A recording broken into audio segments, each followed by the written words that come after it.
Today on an all-new Dr. Phil Daytime exclusive. Justina's parents and doctors continue to clash over her treatment. These doctors are playing God. They're evil. They claim their daughter was held hostage. I actually called 911 and said Boston Children's Hospital is about to kidnap my daughter. Then they lost custody of her. They're tearing our family apart. I wanted to talk to your wife today. She is emotionally a wreck. Linda Pelletier collapsed upon hearing a judge order her teenage daughter into foster care. DCF doesn't take child for no reason. They have to be implying you are making her sick. Is the hospital making her worse Before she was ice skating, now she can't even stand up. or saving her life? Are your parents a danger to your sister? Let's do it. Have a good show, everybody. Here we go. I hate to see people suffering, and you've hurt long enough. Stand by, Dr. Phil. I'm going to get you the help that you need. 5, 4. This is going to be a changing day in your life.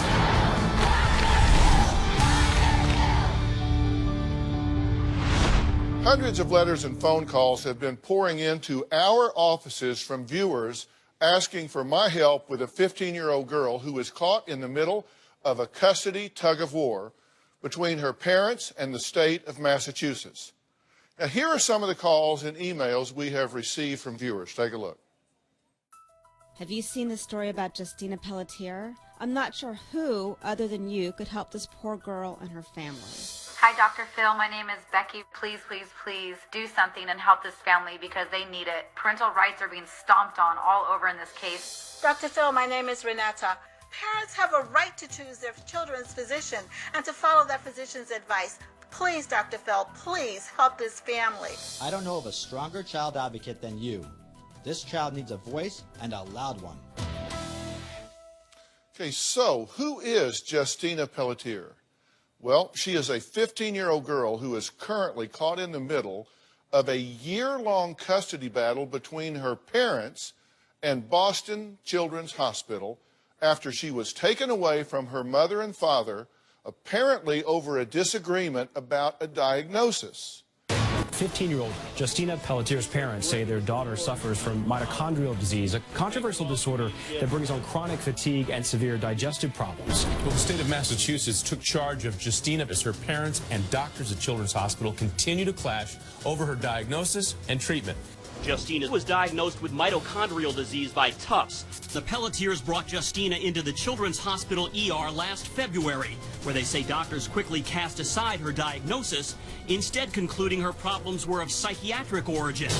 Children's brought in DCF and the state took custody of Justina, essentially ruling her parents were committing child abuse by pursuing medical rather than mental health treatment. DCF takes control of somebody, and you've just fallen into this deep rabbit hole, and there's no way out. Paramedics wheeled Linda Pelletier from the courthouse this afternoon, minutes after she collapsed upon hearing a judge order her embattled teenage daughter into foster care. While Justina's parents obey a judge's gag order, this minister says the teenager's condition continues to worsen. They want their daughter with them. There's no argument that she was doing better under their care than under the care of the government. Children's has declined comment on the complicated case, other than insisting it has the patient's best interests at heart. Well, Lou and Linda say Boston Children's Hospital kidnapped their daughter, and now they are only allowed to see her for about an hour a week under the supervision of DCFS and a state trooper. We were escorted out of the hospital by security guards and given a no trespassing, that if we ever came on the property again without permission, we could be arrested. I feel she's been kidnapped from me and our family. It was surreal. We showed up at court. The first thing the judge said was, Justina Pelletier is at Boston Children's, so she must be safe there.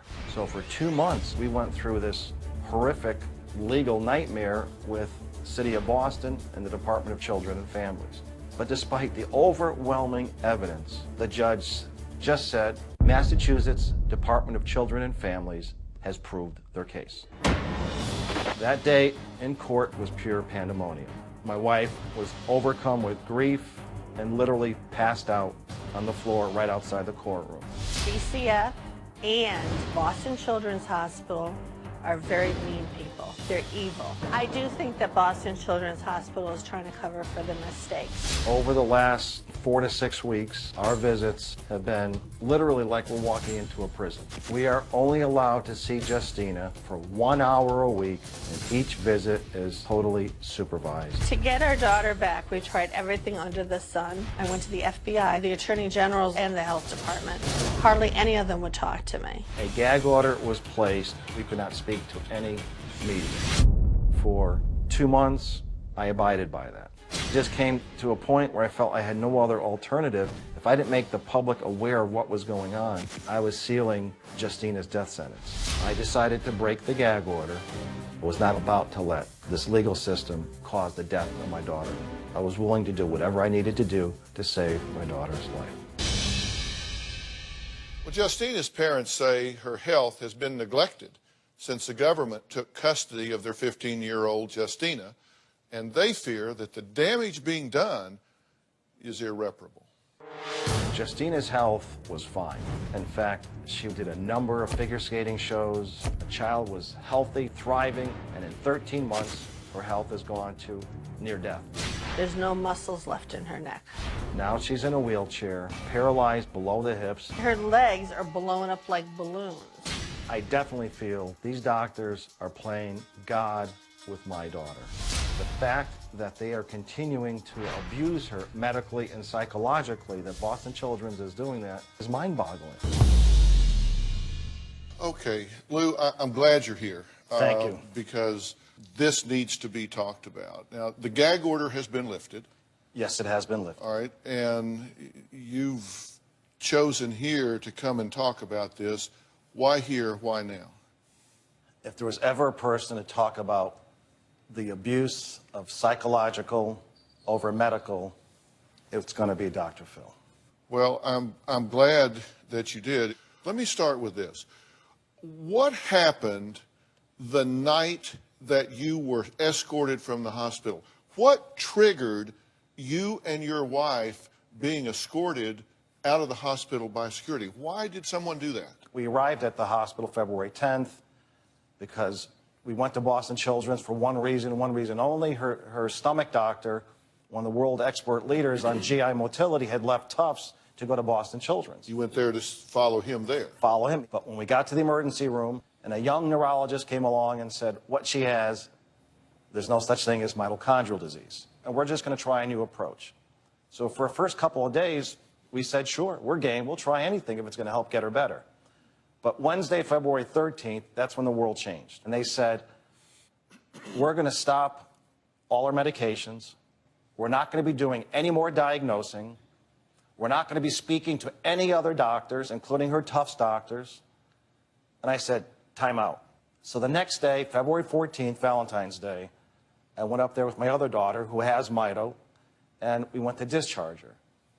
And they hemmed and hawed. We were at the main nursing station. And I could see out of each corner of my eye security guards here, there, everywhere. So I said, this is smelling bad. So I actually called the Boston police, 911, and said, Boston Children's Hospital is about to kidnap my daughter. So they came in. We get brought into a little room where the young neurologist and the young psychologist say, we have decided to call the Department of Children and Families because we feel you're risking your daughter's safety by not following our protocol, which is what your daughter has is not medical, it's psychological. At that point, then, you are escorted from the building. We are given by a number of security guards. They escort my wife and my daughter out of the building, and we're given a no trespass. If we ever show up on the property again unauthorized, we will be arrested. All right, so they have to have assumed or implied that you were a threat to your daughter, other than just you won't follow this protocol. Were they saying you were making her sick on purpose? No. Were they saying that you were abusing her or neglecting her in any way? Not at all. They were saying that it was medical abuse because you had the surgery done that you had done? Yes, there was a total of 2 procedures basically done to her. One when about 4 years earlier, she had a stomach blockage. They were just going to take out her appendix.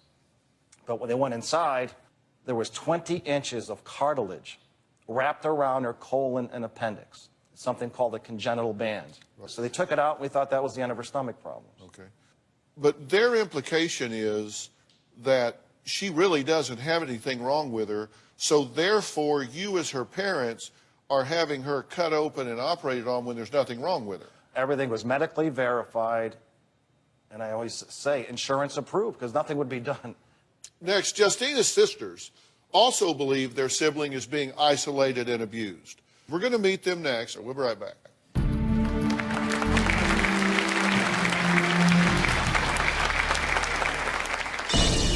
Justina and I both share the same illness. She's not making this up. My sister is deteriorating before my eyes. I don't understand why the doctors refuse to let her go home.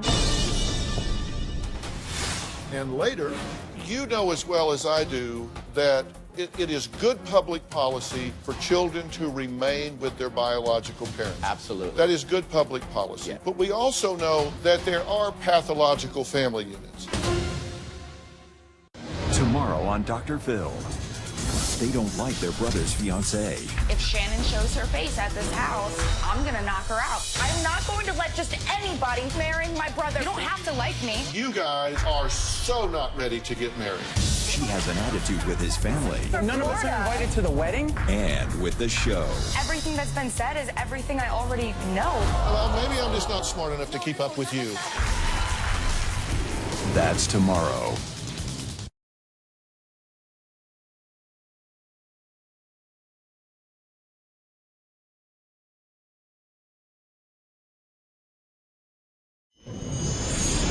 When I go and visit Justina for 2 days, I can't sleep at night. There is no private conversation. Can't speak to her about medical. They can't speak to her about so many things. First Amendment, thrown out the window. We're being told don't whisper to her, and we'll say, wait a minute, we're telling her we love her. She said, Mommy, I'm in prison now. This abuse of power has to stop. Well, that was Lou talking about his 1-hour weekly visits with his daughter Justina after she was taken away by the state of Massachusetts Department of Child and Family Services. Now, before she was taken, was she ambulatory? Absolutely. Ice skating, playing with the dogs, going to school. We have video of her right here. I can't do that. Come on.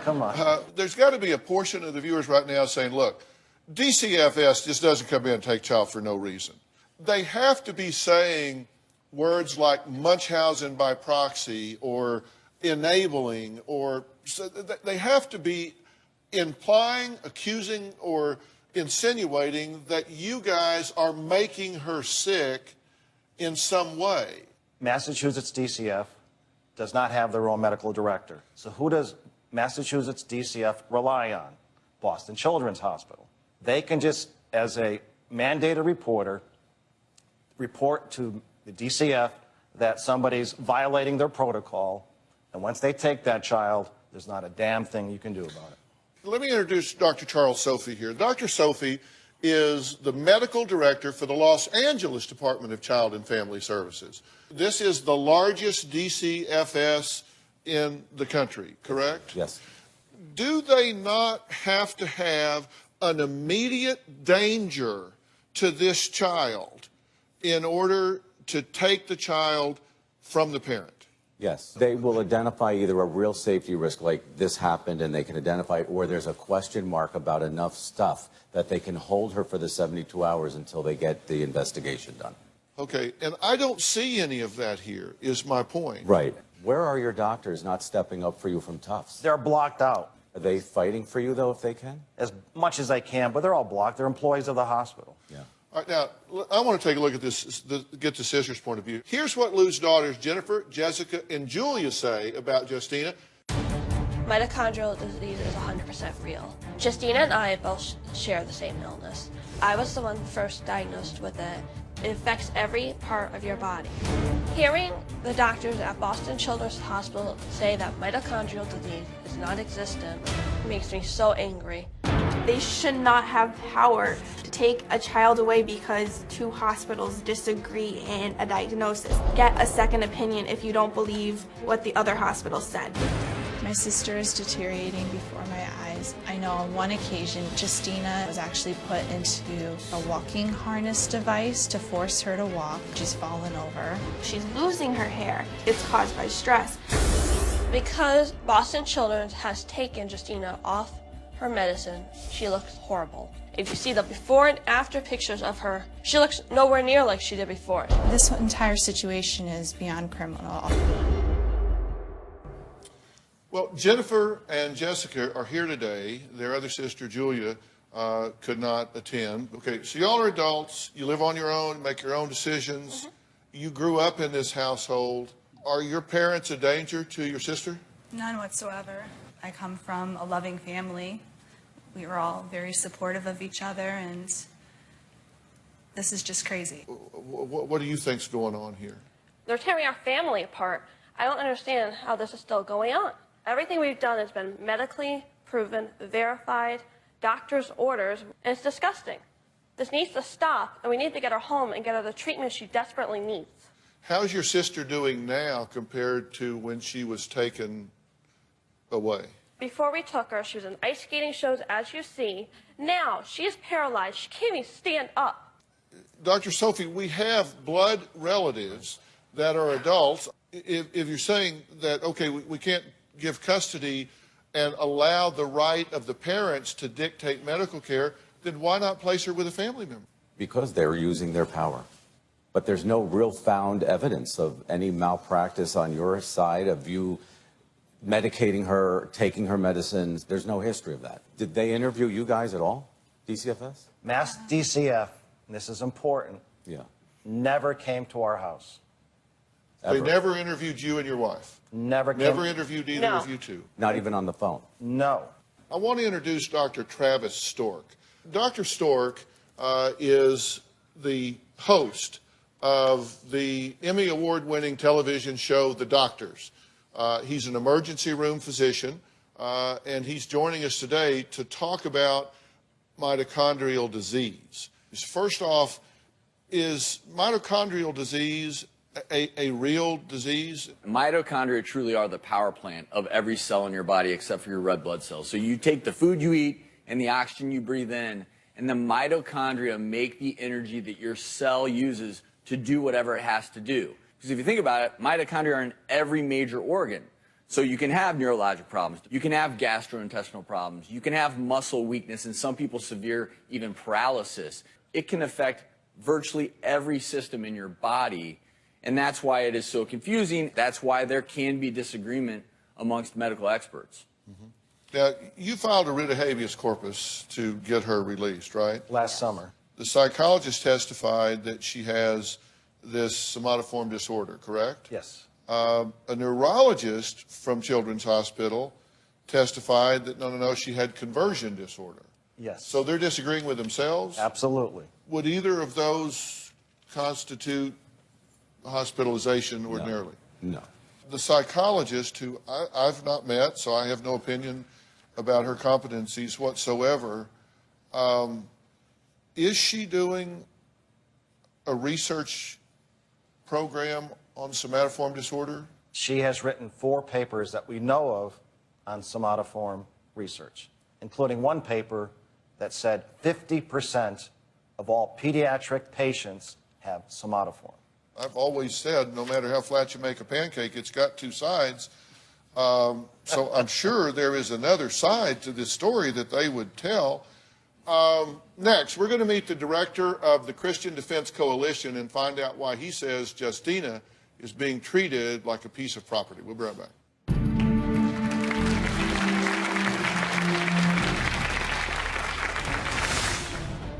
You're right, Dr. Phil. You would say, all right, let's accept this argument to be true. Then how do we get counseling to bring the family together? Where's the How do we reunification plan? Exactly. That's all I'm saying. If it's true, where's the reunification plan? Dr. Phil, can you get on a plane and come to Boston with us? We'll all chip in and get your tickets. Come on. We're begging you. And later, from a legal standpoint, let's assume the hospital had a good faith basis for concern. They had a good faith basis that, wait, we got Munchausen's going on here. We've got some kind of enablement going on here. We got something not right in this family. then would the protocol not then require to do a careful and independent evaluation?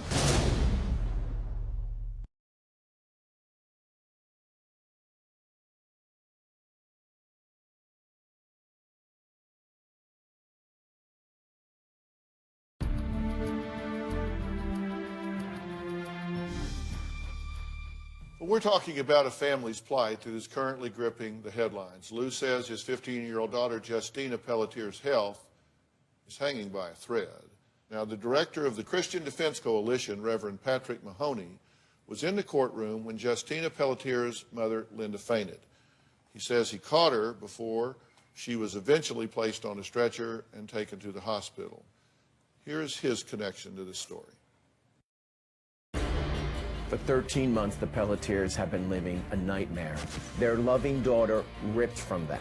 Seeing a girl who was ice skating 13 months ago and now can't even walk. I have never heard of a family following medical protocol and having their child taken from them because they were following what the doctors told them to do. Justina Pelletier is being treated like a piece of property. There is no question that the rights of Justina and her family have been violated. Justina needs to be reunited with her family now. Well, Reverend Mahoney is here. What's going on here? One of the problems we have with this is it's easier for us and safer for us to believe that the parents did something wrong. And the alternative is that the government moved in with impunity in front of everyone and removed this child from a loving home. But that's exactly what happened. Look at Justina 13 months ago, skating, enjoying her life under her parents' care. One would assume after 13 months she would be better, being healed. Just the opposite has happened. That's why we are involved. You know as well as I do that it is good public policy for children to remain with their biological parents. Absolutely. That is good public policy. Yeah. But we also know that there are pathological family units. Of course. And I've always said when you come to child abuse, you have to do a false positive situation. Instead of innocent until proven guilty, you have to assume something's wrong until you prove it isn't. In this situation, I would speculate that the hospital would say, look, these parents are keeping this girl sick. These parents are enabling her. They're rewarding her for sick behavior. They're taking her to doctors. They're coaching her. They're pressuring the doctors. And they're cutting this little girl up. She's had surgeries. Then she had another surgery. And we can't stand by and let that happen anymore. Okay, let's assume that's right.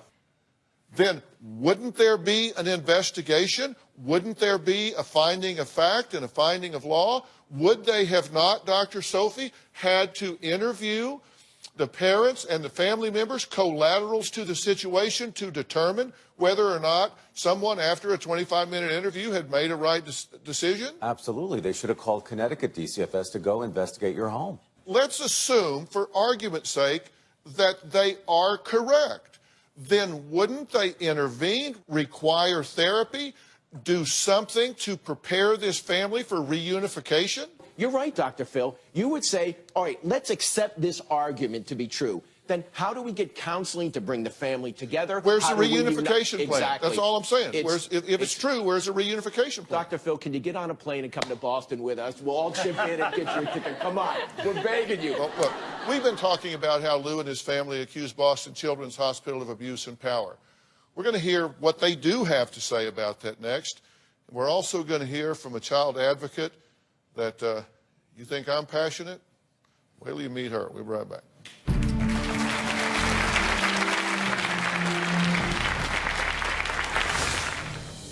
And they're putting the parents in the middle of this, and they're dueling diagnosis from two different, very respected institutions. So now the family somehow is being blamed and faulted because they followed the Tufts recommendations. That just doesn't make any sense. And later, I wanted to talk very much to your wife today. Is she not wanting to discuss this, not wanting to talk about it? Do you wish she was here?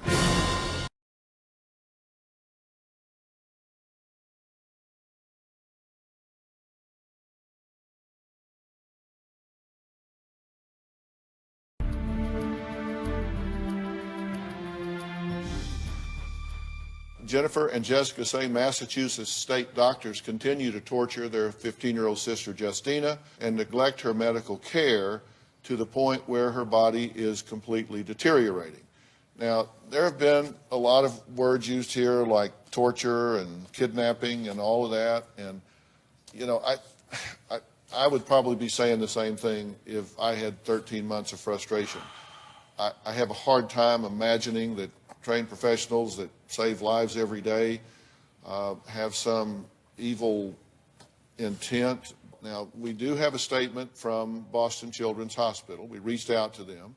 Robert Graham, Media Relations from Boston Children's Hospital, sent us the following statement.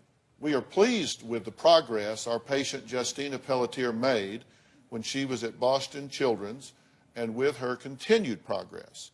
Boston's Children's and our clinicians are particularly distressed that the inaccuracies surrounding this case have caused undue concern for the many children and their families with mitochondrial disorders in our care. Misleading and inaccurate reports around diagnosis and treatment have created undue concern. Reports that the hospital holds patients in its inpatient psychiatric unit against the will of the patient's parents are also inaccurate, as such reports ignore the involvement of the juvenile court system and the authority of the DCF as the legal guardian once the court has ordered a change in custody. The mitochondrial program at Boston Children's was established in 2000. The estimated prevalence of mitochondrial disorders, MD, is about 11.5 out of 100,000. Boston Children's clinicians regularly diagnose and treat patients for MD in accordance with the accepted standard of medical care. The diagnosis of MD is a complex process. Diagnostic tools include patient and family history, physical evaluations, neurological testing, biochemical testing, genetic studies, and muscle biopsy. Patients' privacy prevents the hospital from commenting further. So they basically say nothing about this case except that everything that's being reported in the media is riddled with inaccuracies. Yeah. How do you feel about Boston's Children's Hospital saying they're pleased with her progress then and now?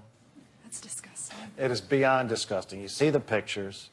What Justina has, what Jessica has, is mitochondrial disease. Boston Children's, let her go. Massachusetts DCF, stop it, let her go. I want to introduce Ariva Martin. She's a Los Angeles-based family law attorney and child advocate. She says the dispute between two medical facilities should not be grounds for DCFS to intervene and take Justina. This is an example of the system gone wrong, Dr. Phil. There is no reason whatsoever this child should not be in her home. We've heard two doctors here today say whatever her condition is, she could be treated at home. So why is she in a hospital? And now they're talking about foster care rather than returning her to this dad and this family. We cannot even wrap our arms around what's happening. No evaluation, Dr. Phil, you know, from an independent assessor could have been done easily. No evaluation by an independent psychologist to verify that even the information Boston Hospital is telling us is even accurate. And that would be one quick way to get to the bottom of this. Well, this is my point, Ariva. From a legal standpoint, let's assume the hospital had a good faith basis for concern. Yes. They had a good faith basis that, wait, we got Munchausen's going on here. We've got some kind of enablement going on here. We got something not right in this family.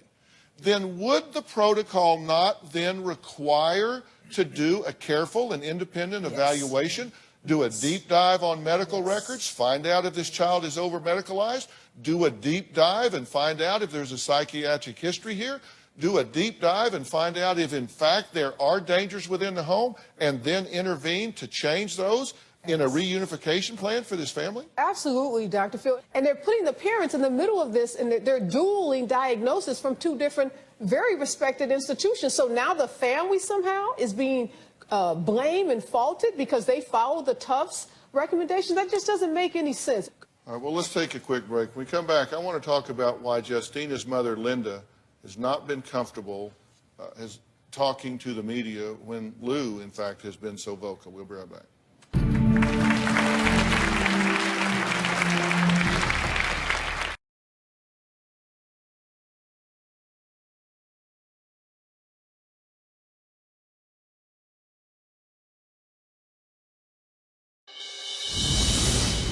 The court has crushed our hopes too many times to count.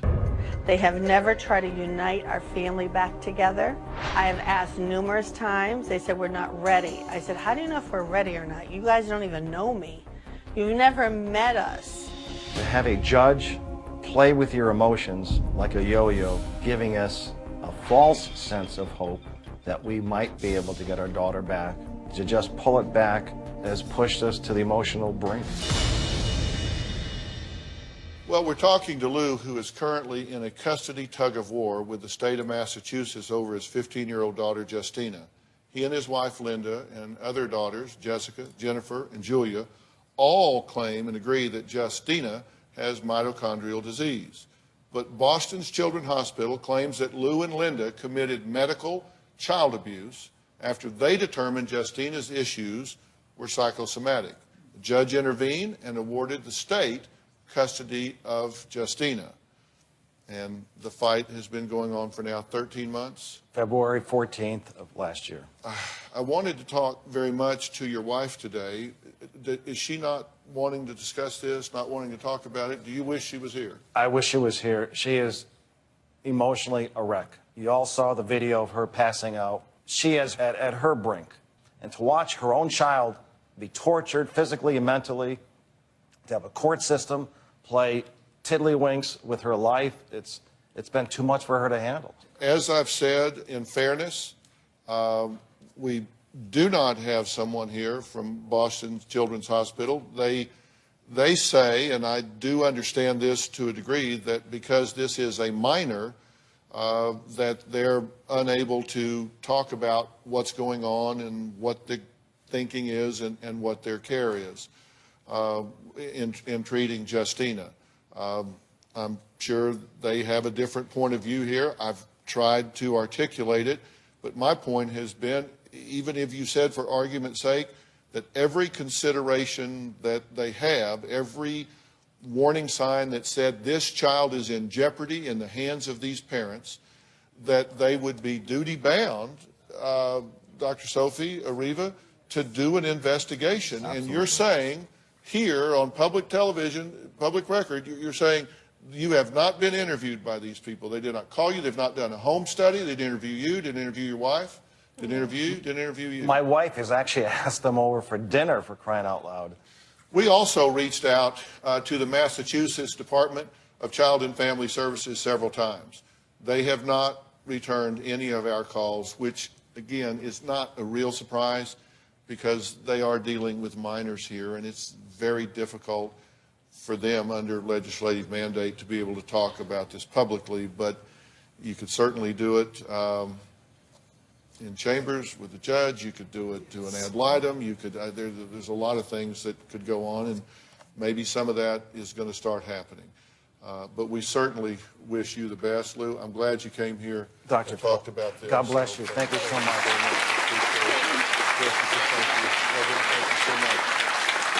All right, next, we're going to switch gears slightly and talk to a woman who says she struggles with the guilt of being alive, despite beating the odds of her deadly medical condition. We'll be right back.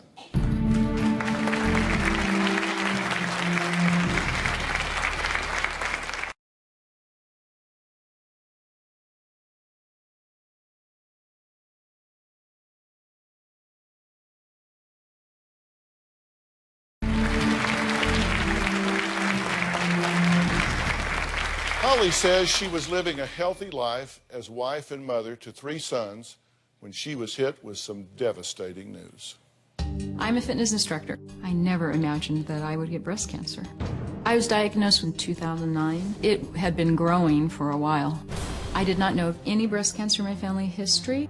The year prior to that, I had had a mammogram. It wasn't found. As a result of the delayed diagnosis, my cancer became invasive. My surgeon recommended that I have bilateral mastectomy. I ended up beating cancer. However, in 2013, I felt a new lump in the same area. The second diagnosis was much more shocking. It is more aggressive the second time. I had 18 weeks of chemotherapy, and then I had 33 rounds of radiation. I am angry that I got cancer again. I feel guilt. I don't want to be that angry, mad at God person. Well, Holly is joining us today along with Holly Jacobs. So we have two Hollies. Holly Jacobs is the author of a new book called The Silver Lining. And she was also diagnosed with breast cancer. Why did you write this book, and what's your objective? I wrote this book because after I was diagnosed, I looked for a lifeline and a guide to help support me through this process. Despite the fact that I am a nurse and a social worker and a child development specialist, I too felt lost, as though I needed something to really help not only me but also my family and friends through this process, and that book simply didn't exist. You wrote the book, The Silver Lining, which is so well done. And Holly, when you first got diagnosed, what was your first reaction? It was a real shock. And the shock that she's feeling is what you're talking about in here. You're talking about, look, here's the dialogue you have with yourself. Here are the things that you need to think about and look for at that time to give you that spiritual energy to get through. Absolutely. And the physical and the intellectual. You know, a cancer diagnosis is so incredibly overwhelming.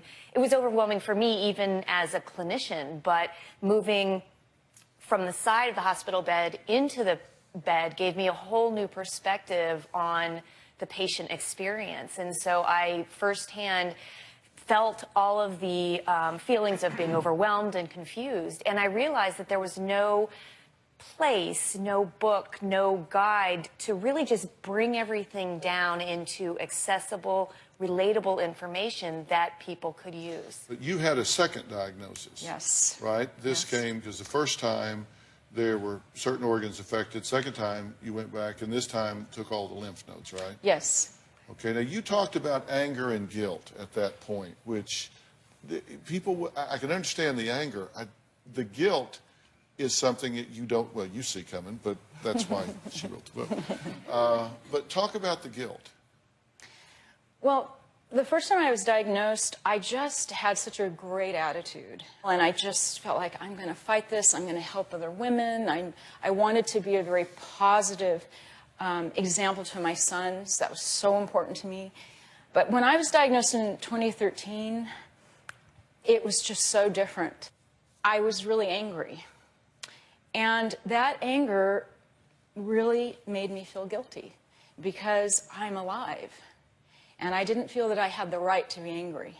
And so I feel like, who am I to even ever feel angry? I remember when I was going through everything, I had the same feelings of anger and sadness and survivor guilt.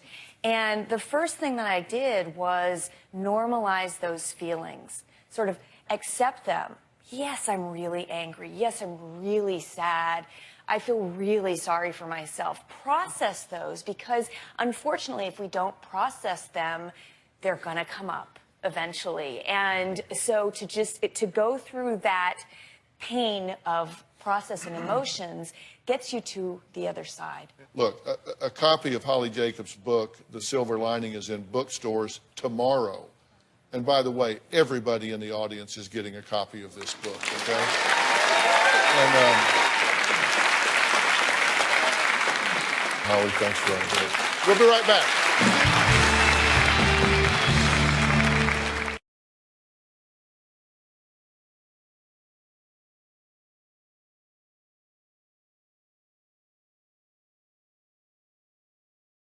So many viewers have questions from the simplistic to the complex, but one of the most common questions deals with how to cope with getting older.